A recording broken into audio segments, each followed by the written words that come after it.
السلام علیکم دوستو، کیسے ہیں آپ سب؟ میں زبینہ فیاض ایک بار پھر آپ کے ساتھ میں شروع کر رہی ہوں صراط مستقیم by the secret Keller part 9۔ ہم تسلیم کرتے ہیں کہ ہمیں فرصت نہیں ملتی، مگر جب یاد کرتے ہیں زمانے بھول جاتے ہیں۔ وہ ارسلان کے اپارٹمنٹ کے باہر کھڑا اس کا دروازہ کھولنے کا انتظار کر رہا تھا۔ جب ارسلان اندر ہوتا تھا تو وہ ہمیشہ ہی مہذب انداز میں اس کے اپارٹمنٹ میں آتا تھا اور وہ عذاب سمجھتے ہوئے 3 سے 4 منٹ تک باہر کھڑا رہتا تھا۔ آج کل وہ ملک سے باہر ہوتا تھا، لیکن خاص میٹنگ کے لیے وہ پاکستان میں موجود تھا اور ساتھ ہی 2-3 کام نپٹانے میں مگن بھی تھا، جن میں سے ایک معظم کو مدد کرنے پر منانا بھی تھا۔ دروازہ کھولنے کے بعد ارسلان نے اپنا چہرہ باہر نکالا تو وہ سنجیدگی سے کھڑا ہوا تھا۔ آ گئے میجر صاحب، بہت اچھے وقت پر آئے ہو۔ تمہاری غزالہ بھی ادھر ہی بیٹھی ہوئی ہے۔ ارسلان نے دروازہ کھول کر اسے اندر آنے کا راستہ دیا۔ میجر شام ایک لمحے کے لیے رک گیا۔ اس کا دماغ تیزی سے حساب کتاب کر رہا تھا کہ اندر جائے یا واپس نیچے، کیونکہ وہ معظم کو بغیر تفتیش کے چھوڑنے کے بعد سے ان سے نہیں ملا تھا اور وہ اس کے باس تھے۔ ارسلان نے اس کے تیور بھاپ لیے اور کہا، اگر بھاگنے کا سوچ رہے ہو تو غلط سوچ رہے ہو، اور اگر اندر چلنے کا سوچ رہے ہو تو اچھا کھانا تمہارا انتظار کر رہا ہے۔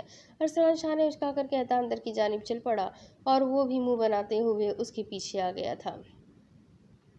اگر مجھے پتا ہوتا تو ان کو گھر بلائے گا تو میں پہلے ہی کسی ہوٹل میں روم بک کروا لیتا۔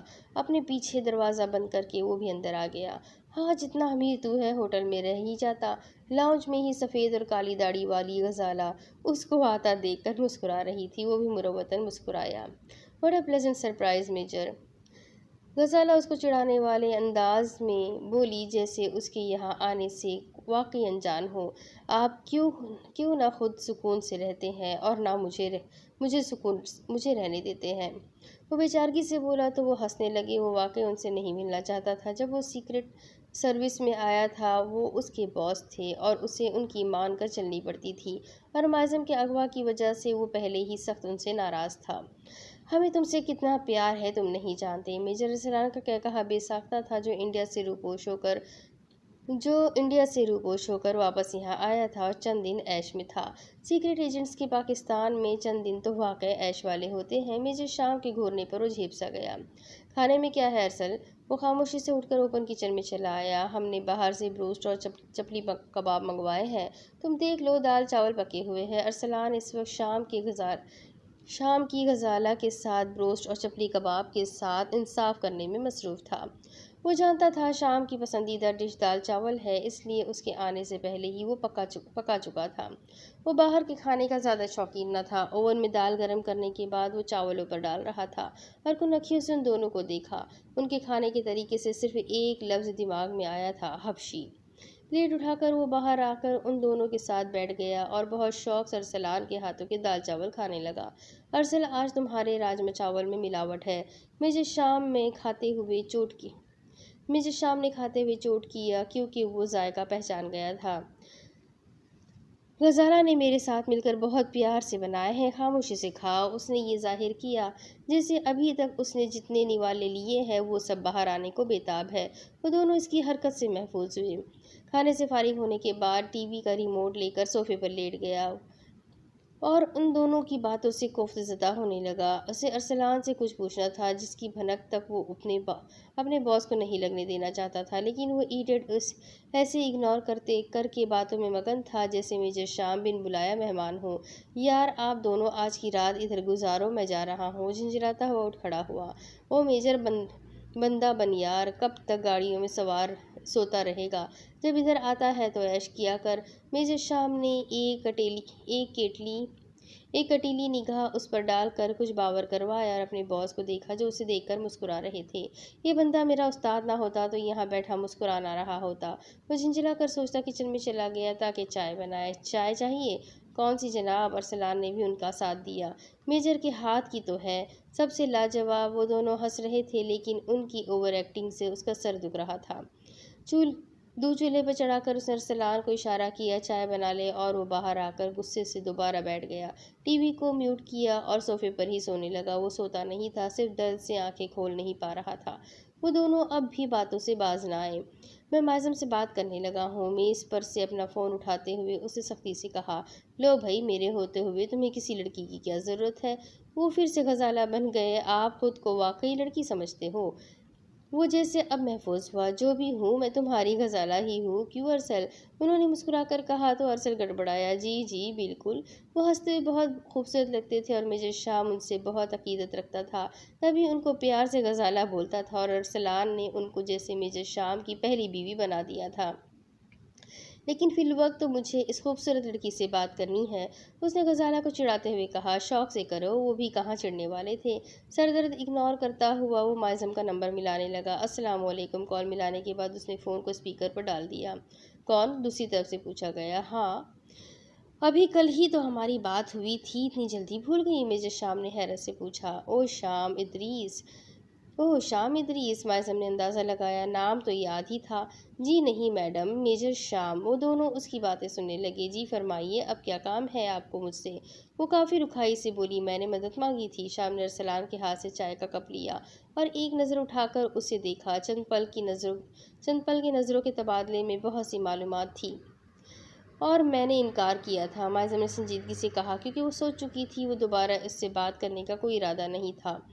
میجر شام نے ان دونوں کو دیکھا جو معنی خیز نگاہوں سے اسے دیکھ رہے تھے۔ معظم، وہ نرمی سے بولا، میں سن رہی ہوں۔ وہ بھی سنجیدہ سی مدھم آواز میں بولی، میری سچویشن سمجھو پلیز، اگر تم اکیلی میری مدد نہیں کرو گی تو میرے گینگ کے لوگ تمہیں پھر سے اٹھا کر لے جائیں گے، تب شاید میں بھی کچھ نہیں کر سکوں گا۔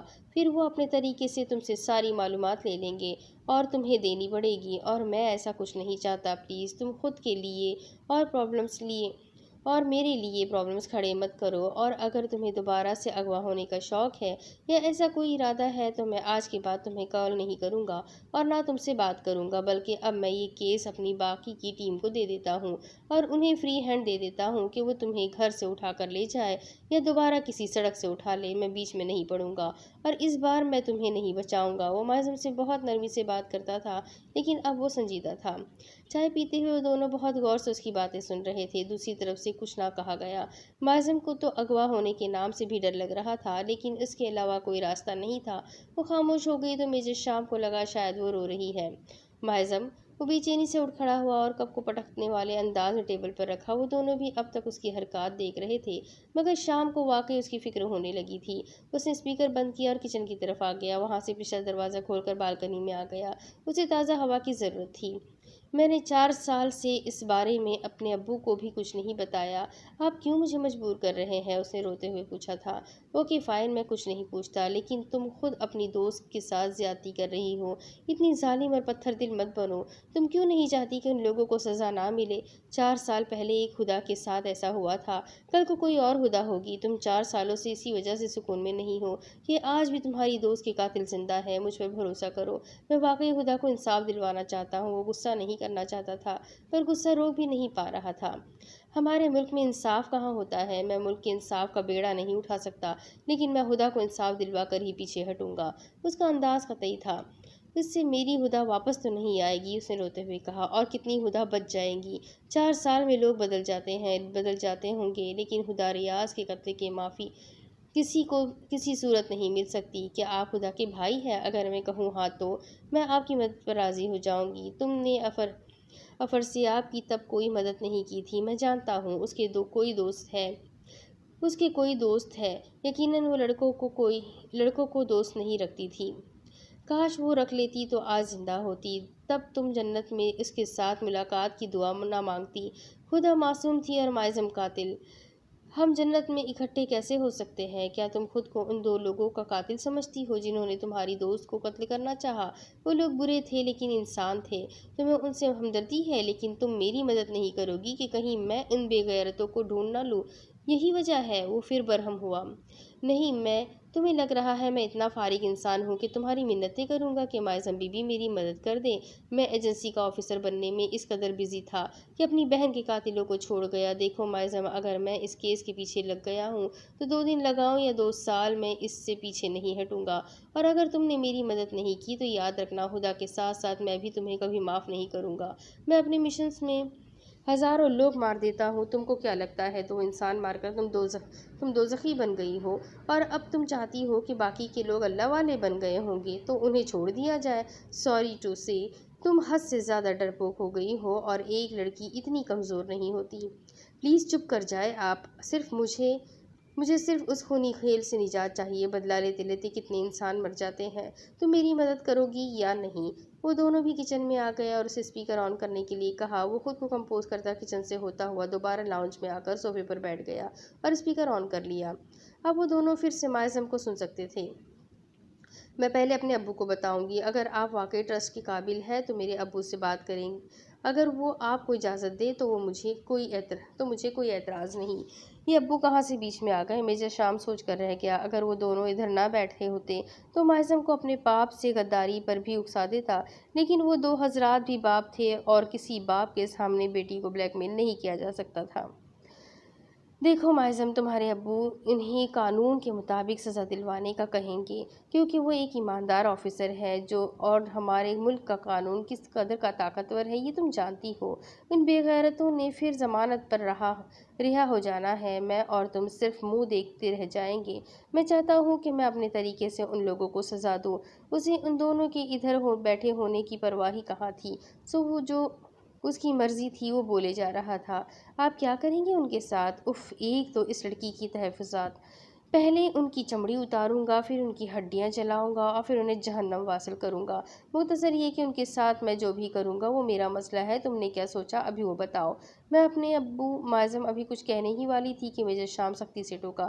کچھ دیر کے لیے سمجھ لو تمہارے ابو نہیں ہیں اور تم نے جو بتانا ہے وہ صرف مجھے بتانا ہے۔ اب بتاؤ۔ وہ ان دونوں کو دیکھ کر غصے سے بولا۔ میں کیوں یہ سمجھ لوں حد میں رہ کر بات کرے اور میرے ابو کے بارے میں مزید کچھ نہیں بولیے گا؟ وہ صرف گہرا سانس لے کر رہ گیا۔ میجر شام کو اس طرح ڈانٹ پڑتے دیکھ کر وہ دونوں ہنسنے لگے جیسے اس کی بے عزتی انجوائے کر کے وہ بہت مزہ لے رہے ہوں۔ بہت اچھا ہوا شام کے ساتھ بہت شوق تھا خوبصورت لڑکی سے بات کرنے کا۔ ویری گڈ مائزم۔ اوکے سوری، میں چاہتا ہوں اس بارے میں کسی دوسرے ادارے کو نہیں بلکہ مجھے پتہ لگے، کیونکہ اگر قانون نے یہ کیس کھلا تو اس کے ذمہ داران تم تک پہنچ جائیں گے اور کیس نہیں چلنے دیں گے۔ میں سوچ کر بتاؤں گی، مائزم نے کافی دیر بعد کہا۔ پہلے بھی سوچنے کے لیے وقت لیا تھا۔ اس نے مشکل سے اپنا غصہ ضبط کیا۔ تھوڑا اور چاہیے، اور مجھے امید ہے کہ یہ وقت ابو کو بیچ میں لانے کے لیے نہ لیا گیا ہو، ورنہ تمہارے اور ہمارے لیے بہت مشکلات پیدا ہو سکتی ہے۔ دوسری طرف سے فون بند کر دیا گیا، پر اب وہ بہت سنجیدہ تھا اور اس کی چائے بھی ٹھنڈی ہو گئی تھی اور وہ سٹنگ ایریا کے چکر لگانے لگا۔ میں نے 4 سال پہلے ہدا کے ارد گرد موجود لوگوں کی معلومات نکال لی ہے۔ ارسل تمہیں پتہ اور نام بھیجوں گا۔ سب سے جا کر ملو اور مجھے بتاؤ۔ اپنا اگلا آرڈر آنے سے پہلے اسے کام نپٹانے تھے۔ اچھا، تم پرسکون ہو جاؤ۔ شکریہ تمہارے مفید مشورے کا۔ وہ خاموش نگاہ اس پر ڈال کر بولا۔ اگر مائزم میری مدد نہیں کرتی تو بھی میں ان لوگوں کو ڈھونڈ نکالوں گا، چاہے وہ دنیا کے کسی بھی کونے میں کیوں نہ چھپے ہوں۔ یہ میرا اپنی بہن سے وعدہ ہے۔ وہ اب اپنی چیزیں ٹیبل سے اٹھا رہا تھا۔ اس کے کرنے کو بہت سے کام تھے۔ اب وہ پہلے سے زیادہ سنجیدہ نظر آ رہا تھا۔ مجھے افسوس ہے کہ 4 سال میں آپ کی بات سن کر میں اس کیس سے الگ رہا باس۔ اب کوئی نہیں بچے گا، اس نے اپنے باس کو مخاطب کرتے ہوئے کہا۔ وہ تو نظر آ رہا ہے، ارسلان نے مختصر سا تبصرہ کیا۔ اب افسوس کا کوئی فائدہ نہیں، تمہیں جلد از جلد ان لوگوں کو ڈھونڈنا چاہیے، دوسری صورت میں مائزم کا ڈر نکالنا ہے۔ وہ کچھ سخت کہنے لگا تھا کہ ضبط کر گیا۔ ادب لحاظ بھی کوئی چیز ہوتی ہے۔ ارسل میں جا رہا ہوں، تم دروازہ بند کر دو۔ وہ اپنا کپ اٹھا کر ایک ہی گھونٹ میں ٹھنڈی چائے پی گیا اور کپ رکھنے کچن میں گیا اور سنک کے پاس پڑے کاغذات پر موجود معلومات کو ایک نظر دیکھا۔ تم تو ایسے کہہ رہے ہو جیسے میں تمہاری ڈری سہمی سی بیوی ہوں، ارسلان نے ہنستے ہوئے کہا۔ شام کو اس کو معلومات مل چکی تھی۔ کہاں جا رہے ہو شام؟ غزالہ نے پوچھا۔ ڈیٹ مارنے۔ باہر آ کر اس نے ہنستے ہوئے کہا۔ میں بھی ساتھ چلتا ہوں، بھلا دیکھوں تو کون سی لڑکی اتنی خوش قسمت ہوگی۔ انہوں نے اپنا فون اور والیٹ جھک کر ٹیبل سے اٹھایا اور اٹھ کھڑے ہوئے۔ کچھ دیر رکے، میں ذرا ایک کال کر لوں، منہ بنا کر کہتا کچن کی طرف چلا گیا تو وہ بھی مسکراتے ہوئے بیٹھ گئے۔ پیار نال نہ سہی، غصے نال ویکھ لیا کر، بیمارانو شفا، وہ گا رہے تھے اور میجر شام نے تعصب سے سر جھٹکا۔ اتنے اچھے ہنس مزاح والے لوگ فوج میں کیا کر رہے ہیں؟ ایک فوجی کو اس کی طرح روڈ ہونا چاہیے۔ ہاں بالکل، ایک ارسلان اور ایک اس کا باس، مذاق ہی ختم نہیں ہوتا۔ کچن کی بالکنی میں آ کر اس نے وہاں سے نیچے جھانکا، پانی کا پائپ لٹک رہا تھا۔ اس نے ہاتھ بڑھا کر اس کی مضبوطی چیک کی اور جینز کی جیبوں میں ہاتھ ڈال کر ایک نظر سٹنگ ایریا میں موجود افراد پر ڈالی۔ ارسلان جانتا تھا وہ انہیں ساتھ نہیں لے کر جائے گا، اسی لیے ان کو باتوں میں لگا دیا، لیکن وہ بھول گئے کہ وہ ان کے سینئر ہے۔ میجر شام پائپ کی مدد سے نیچے اتر گیا، ایسی چیزوں کی ٹریننگ لے رکھی تھی، اس لیے کوئی جان جوخموں میں ڈالنے والا کام نہ تھا۔ بھائی اگر نہیں لے کر جانا چاہتا تھا تو سیدھے راستے سے چلا جاتا، میں نے منع تھوڑی کرنا تھا۔ بظاہر ٹی وی کو دیکھتے ہوئے انہوں نے مسکرا کر کہا تو میجر ارسلان کا کہا بلند ہوا۔ اس نے اٹھ کر بالکنی کا دروازہ بند کرنا چاہا لیکن رکا اور اسے دیکھ کر مسکرایا۔ کبھی کبھی انسان کو وہ کرنے دینا چاہیے جو وہ کرنا چاہتا ہے۔ اس نے دیکھا میجر شاہ اپنی گاڑی کا لاک کھول رہا تھا، نمبر پلیٹ وہ پہلے ہی تبدیل کر لیا کرتا تھا۔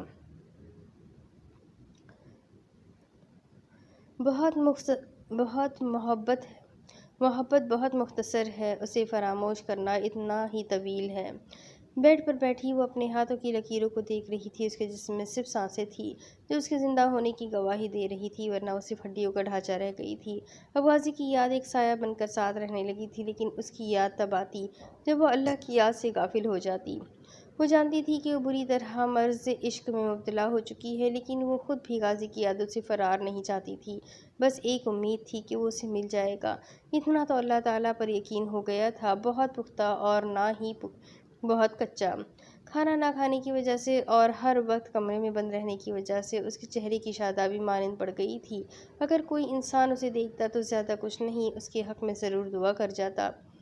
اسے نہیں یاد تھا کہ کیا دن چل رہا ہے، کیا مہینہ، بس دور کہیں سے اذانوں کی آواز آتی، وہ نماز پڑھ لیتی اور واپس بستر پر ڈھہ جاتی۔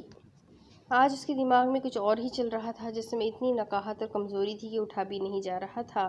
اپنی حالت پر وہ خود ہی سمجھنے سے قاصر تھی، پر خیر اس وقت بھی وہ غازی کو یاد کر رہی تھی۔ اس کے کمرے میں عجیب سی اسمیل آ رہی تھی اور وہ بو حلیمہ کے لیے بہت مانوس تھی۔ گلناز بیوقوف تھی جو یہ سمجھی کہ اپنے دور جاہلیت کی طرح حلیمہ سعدیہ ابھی بھی ڈرنک کرنا چاہے گی۔ ارد گرد نظر دوڑائی تو اسے شراب کی بوتلیں نظر آئی، وہ انہیں دیکھ کر تمسخرانہ ہنسی۔ بھورے بال سرخ ہڈی کے کناروں سے نکلے ہوئے پیارے لگ رہے تھے، پر وہاں اب خوبصورتی کی پرواہ کسے رہ گئی تھی۔ وہ اٹھی، ایک بوتل اٹھائی اور دیوار پر مار دی۔ شیشے کی بوتل کرچی ہو کر ٹوٹ گئی، جہاں پہلے ہی ایک بوتل ٹوٹی تھی ایک اور سہی۔ کمرہ روشن کر کے اس نے دیوار پر نظر دوڑائی تو گھڑی 11 بجا رہی تھی۔ وہ دیوار کا سہارا لے کر باہر آ گئی تو اس نے روزینہ کو باہر کھڑے پایا جو اسی کی پہرے دارنی بنی ہوئی تھی۔ بی بی جی کچھ چاہیے؟ وہ فوراً سے اس کے پاس آئی۔ جلدی سے میرا کمرہ صاف کرو۔ وہ حکم دے کر واپس کمرے میں ہی چلی آئی، کبرڈ سے پہلے کپڑے نکال کر نہانے کے لیے چلی گئی۔ واپسی پر کمرے کی حالت بہتر تھی، لیکن وہ روزینہ اپنی ماتحت ملازماؤں کے ساتھ ابھی بھی کمرہ صاف کر رہی تھی۔ غریب یورپی لڑکیاں، اس نے یونیفارم میں ملبوس روزینہ کے علاوہ باقی 2 کم عمر اور لڑکیوں کو دیکھ کر سوچا، جو شاید غیر قانونی طریقے سے یہاں لائی گئی تھی اور اب ان کے گھر ملازم تھیں۔ وہ ڈریسنگ ٹیبل کے سامنے بیٹھ کر بال سنوارنے لگی، جن پر اب کوئی خاص کٹ نہیں تھا۔ قدرتی بھورے ہونے کی وجہ سے وہ خوبصورت تھے اور وہ یونانی لگتی تھی۔ آج کیا دن ہے روزینہ؟ نہانے کی وجہ سے وہ فریش تو ہو گئی تھی، لیکن بھوک کی وجہ سے وہ بہت کمزوری محسوس کر رہی تھی۔ حلیمہ بی بی آج جمعہ مبارک ہے، روزینہ نے بتایا۔ وہ ان کے گھر واحد پاکستانی ملازمہ تھی اور حلیمہ اس کے علاوہ کسی کو کام نہیں بولتی تھی۔ ان یورپی لڑکیوں کے لیے چھوٹی مالکین روٹ سی تھی جو کبھی بات ہی نہیں کرتی تھیں۔ کیا واقعی جمعہ والے دن دعائیں قبول ہوتی ہے؟ آئینے میں خود کو دیکھتے ہوئے اس نے پوچھا۔ اسے شک نہیں تھا، بس وہ کسی سے بات کرنا چاہتی تھی۔ بی بی جی دعائیں تو ہر وقت قبول ہوتی ہے، بشرط یہ کہ سچے دل اور ایمان سے مانگی جائے، اور جمعے والے دن تو خاص طور پر دعائیں مانگنی چاہیے، پل پل مانگنی چاہیے، کیونکہ اس میں ہر ایک گھڑی بھی ایسی ہوتی ہے جس میں آپ کی دعا سیدھی 7ویں آسمان پر جاتی ہے۔ وہ اسے بتا رہی تھی اور وہ ہلکے ہلکے بال سلجھاتے ہوئے اس کو سن رہی تھی۔ اسے سننے میں کوئی مسئلہ نہیں تھا، وہ واقعی اس وقت کسی کو سننا چاہتی تھی۔ تمہیں یقین کیوں ہے کہ دعائیں قبول ہوتی ہیں؟ میرے ساتھ تو ایسا نہیں ہوتا۔ وہ کہیں پیچھے چلی گئی۔ حلیمہ، ساری بات ایمان کی ہوتی ہے۔ اللہ نے انسان کو جتنا مضبوط بنائے ایمان دیا ہوتا ہے، وہ اتنے ہی یقین کے ساتھ دعاؤں کو قبول کروانے کی کوشش کرتا ہے۔ دعاؤں میں اثر ہوتا ہے، کیونکہ یہ انسان بنا بھی لیتی ہے اور انسان بگاڑ بھی لیتی ہے۔ دعاؤں سے بہت سے معجزے ہوتے ہیں۔ کیا تم میرے لیے دعا کرتے ہو؟ تم میری ہر دعا میں شامل ہوتی ہو۔ میں اپنے اللہ سے تمہیں مانگتا ہوں اور مجھے یقین ہے کہ تم میری ہی ہوگی، بس تم بھی یقین رکھنا، اللہ پر یقین رکھنا سب بہتر ہوگا، کیونکہ اللہ کے فیصلے بہترین ہوتے ہیں۔ ایمان کیا ہے غازی؟ ایمان کا سادہ سا مطلب ہے کسی پر اعتماد کرنا، کسی کو سچا مان کر اس کی پیروی کرنا۔ اللہ سچا ہے، اس پر ہمیں یقین ہے، اس لیے اسے ثابت کرنے کے لیے ہمیں 3 طرح سے یقین دلانا پڑتا ہے: اپنے دل سے یعنی ایمان و عقل، اور دوسرا اپنی زبان سے یعنی ایمان باللسان، اور تیسرا اپنے اعمال سے یعنی ایمان بالاعمال۔ عمل کو بہرحال ایمان ناقص سمجھا جاتا ہے، لیکن اس کے باوجود یہ ماننا پڑے گا کہ ایمان اگر تصدیق قلبی کا نام ہے تو ایمان اس کی حقیقت، اعمال اس کی حقیقت میں داخل ہے، کیونکہ کامل ایمان اعمال صالحہ ہی سے وجود میں آتا ہے۔ وہ اسے ایمان سمجھاتے سمجھاتے کامل ایمان سمجھا چکا تھا۔ ہمیں اللہ پر کامل ایمان لانے کے لیے کس کس پر ایمان لانا پڑتا ہے؟ مسکرا کر پوچھ رہی تھی، جیسے اسلام کو نیا نیا جانا ہے، اور غازی اسے سکون سے سمجھا رہا تھا۔ بہت سی چیزوں پر، جیسے تمہیں ایمان مفصل یاد ہے، اس میں ہمیں اللہ پر، اس کے فرشتوں پر، اس کی کتابوں پر، اس کے رسولوں پر، آخرت کے دن پر، اپنی اچھی بری تقدیر پر کہ وہ اللہ کی طرف سے ہے، مرنے کے بعد دوبارہ اٹھائے جانے پر، اور دیکھو ہمارا سب پر یقین ہے، اور یقین ایمان کی پہلی سیڑھی ہے۔ اللہ کب ہمارے قریب ہوتا ہے؟ جب ہم دکھ میں ہوتے ہیں، کیونکہ ہم مشکلات میں ہی اللہ کو یاد کرتے ہیں، اور اللہ بھی تب ہمارے قریب آتا ہے جب ہم اسے پکارتے ہیں، جب مشکل ہمارا پیچھا نہیں چھوڑ رہی ہوتی۔ یہ وقت بہت قیمتی ہوتا ہے حلیمہ، اس وقت اللہ ہمارے بہت قریب ہوتا ہے، اور معجزات ہمیشہ دکھوں، تکلیفوں اور مشکلوں میں ہی ہوتے ہیں۔ بس کبھی صبر کا دامن مت چھوڑنا، کبھی دعا کرنا مت چھوڑنا۔ اس کا دماغ بہت پیچھے چلا گیا تھا کہ اس کا دل بھر آیا اور آنکھوں کے کناروں سے آنسو بہنے لگے۔ روزینہ ابھی بھی کچھ کہہ رہی تھی، لیکن وہ اسے سن نہیں رہی تھی۔ حلیمہ بی بی، آپ رو کیوں رہی ہو؟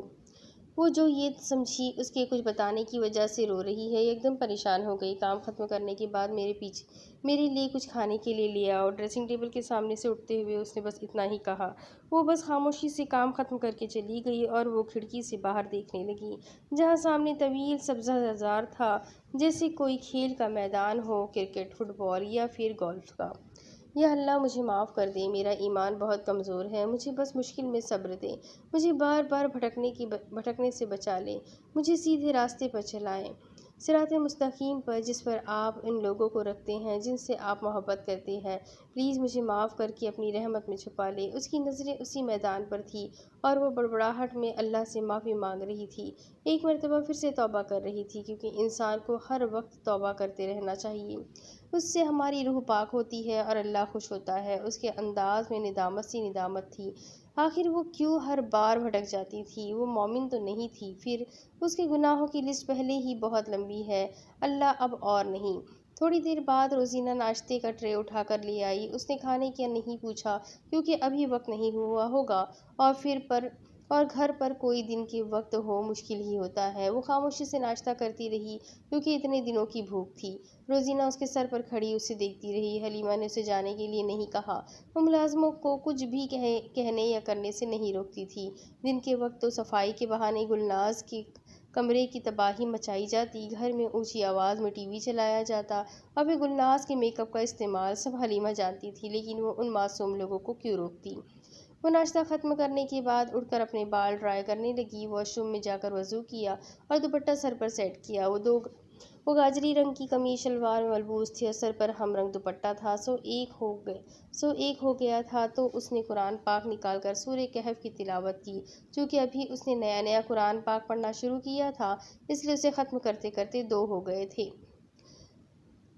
2 رکعات اس نے صلاۃ التوبہ کے ادا کیے، اور پھر ظہر کی نماز ادا کرنے کے بعد وہ وہیں بیٹھ کر دعا مانگنے لگی۔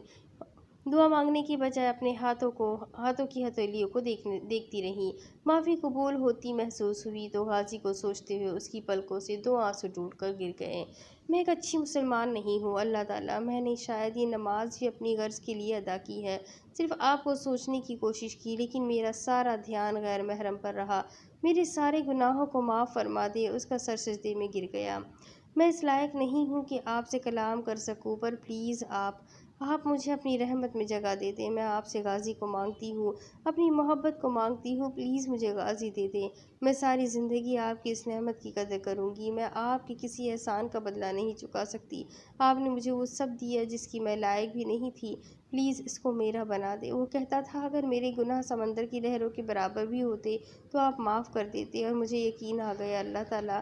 اس کی آواز روتے روتے بند ہو گئی، اسے کبھی رونا نہیں آتا تھا، صرف اللہ کے سامنے اپنے گناہوں کا اعتراف کرتے ہوئے اسے رونا آ جاتا تھا۔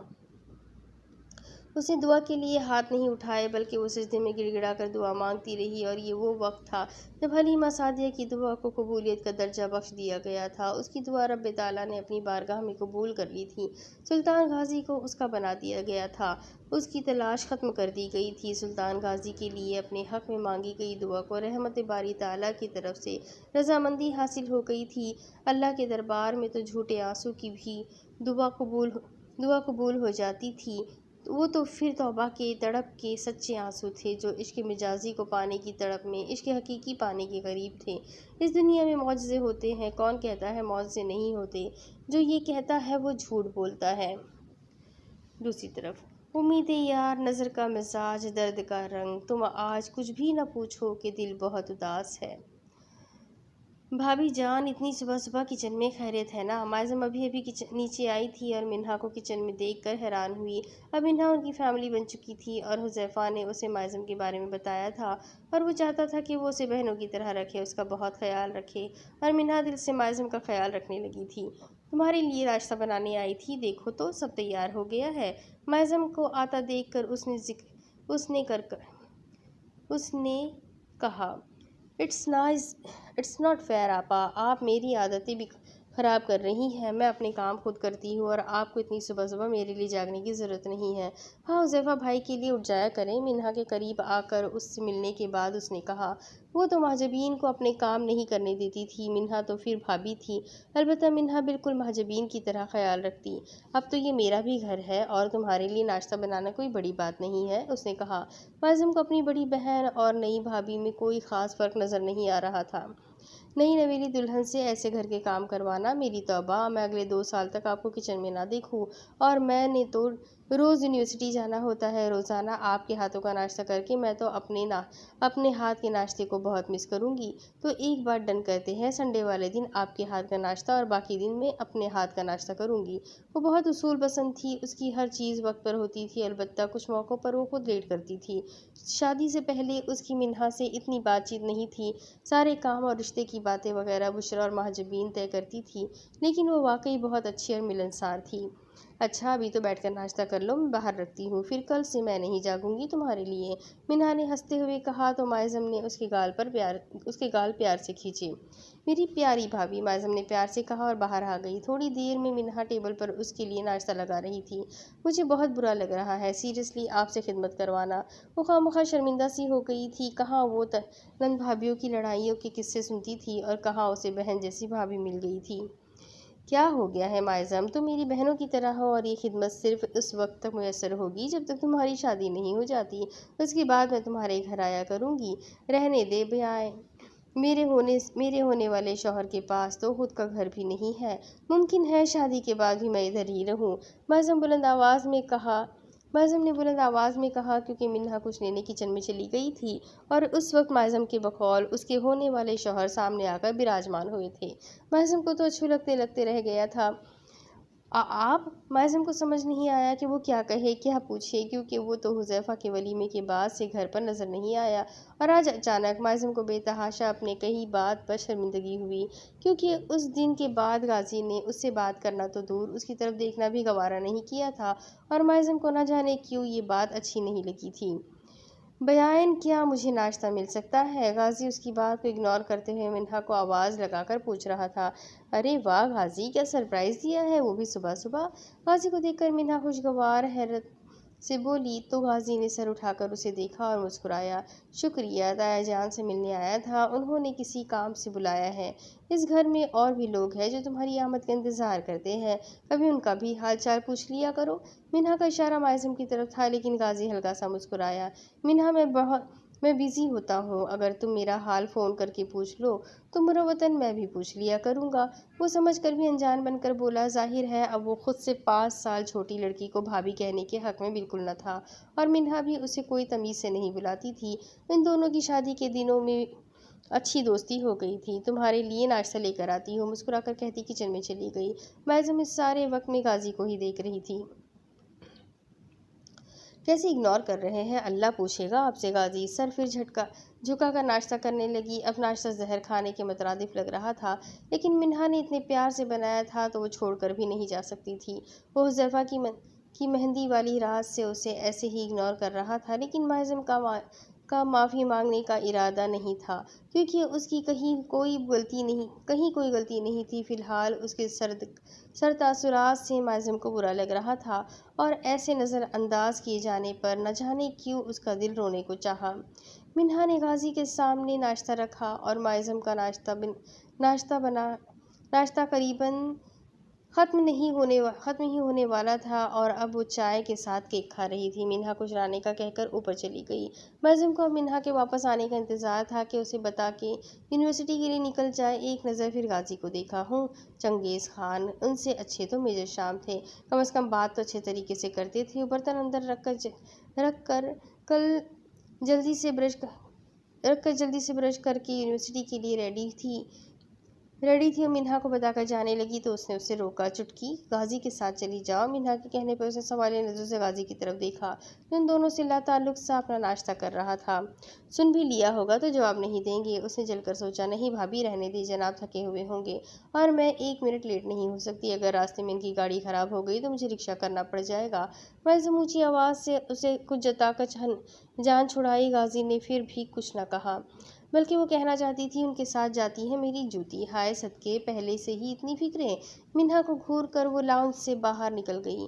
اس کے جانے کے بعد غازی کی ہنسی نکل گئی۔ منہا واپس مڑی تو اسے ہنستا ہوا پایا۔ کس خوشی میں اس بیچاری کو اگنور کیا جا رہا ہے؟ کوئی خوشی نہیں، صرف ناراضگی، اس نے مسکراتے ہوئے کہا۔ کس بات کی ناراضگی؟ ہماری پرائیویسی ہے۔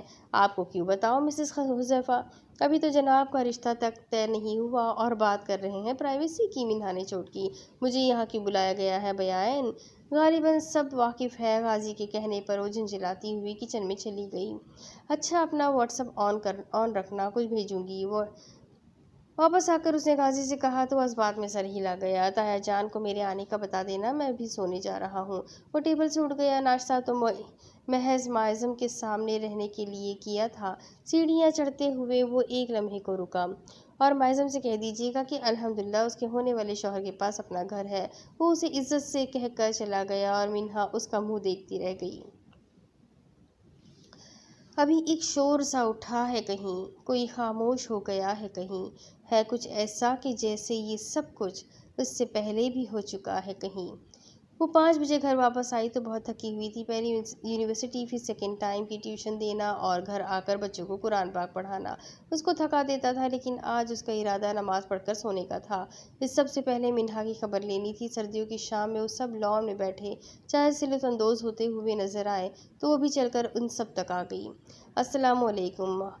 پرفیکٹ فیملی، ماں باپ، بیٹا اور بہو، بس، اور کوئی رولا ہی نہیں۔ اس نے اپنی امی ابو اور بھائی بھابھی کو دیکھتے ہوئے ہنستے ہوئے کہا اور آ کر امی ابو کو پیار کیا۔